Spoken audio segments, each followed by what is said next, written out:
Friends welcome back to my channel. तो शुभ विजया दिए আমি একটা নতুন রেসিপি অনেক দিন পর তোমাদের সাথে শেয়ার করতে চলেছি। এটা হচ্ছে আমার মার হাতের নিরামিষ পনির আলু রেসিপি। তার জন্য প্রথমে মা কাজু পোস্ত আর কাঁচা লঙ্কাটা ভালো করে পেস্ট করে নিয়েছিল।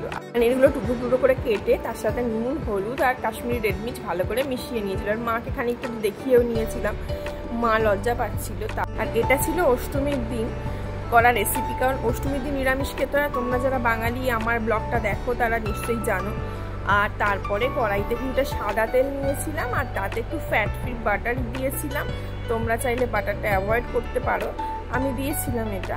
আর পনিরগুলো অল্প বিস্তর ভেজে নেব, ভালো করে ভাজা মানে একদম ডিপ ফ্রাই করবো না, কারণ পনিরের টেস্ট চলে যায়। তারপর পনিরগুলো তুলে নিয়ে তার সেই তেলেই এই টুকরো করা আলুগুলো একটু ভেজে নেব। আর পনিরে আমার আলু সাধারণত ভালো লাগে না, কিন্তু আমার বাড়িতে একজন আছে সে আলু পনির খেতে খুব পছন্দ করে।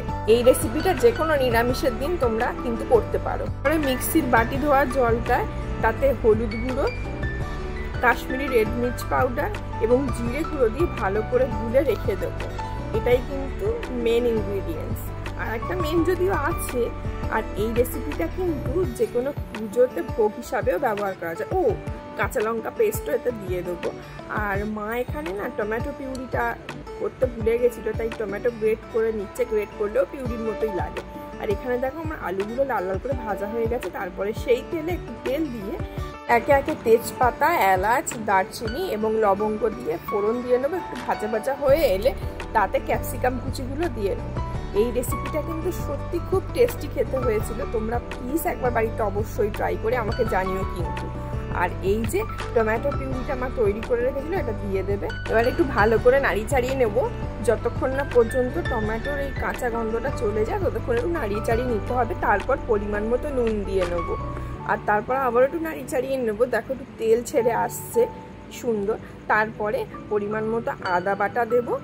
আর রেসিপিটা না যে কোনো ভোগে বা অষ্টমীর দিনকে বা অমাবস্যায় বা যারা উপোস করো তাদের ক্ষেত্রে বেস্ট অপশান। তোমরা চাইলে ভোগেও দিতে পারো। আর দেখো পরিমাণ মতো চিনিও দিয়ে নিতে হবে, কারণ নিরামিষ রান্না একটু মিষ্টি মিষ্টি ভালোই লাগে। অ্যান্ড আফটার অল আমরা বাঙালি, সব রান্নায় একটু চিনি দিতেই হয়। তো যাই হোক, তারপরে সেই বাটি ধোয়া যে জলটা মিক্সচারটা তৈরি করে রেখেছিলাম সেই জলটা দিয়ে দেবো, যাতে মশলাটা পুড়ে না যায় এবং টেস্টও হয়। আর দেখো এরকম তেল ছেড়ে আসছে, তখন ওই কাজু পোস্ত আর কাঁচা লঙ্কার যে পেস্টটা তৈরি করে রেখেছিলাম সেই পেস্টটা দিয়ে দেবো।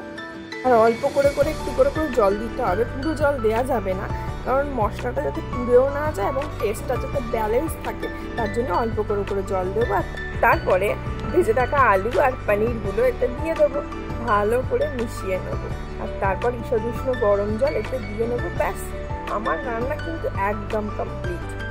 সব শেষে কিশমিশ আর ধনেপাতা কুচি দিয়ে আমি নামিয়ে নেবো।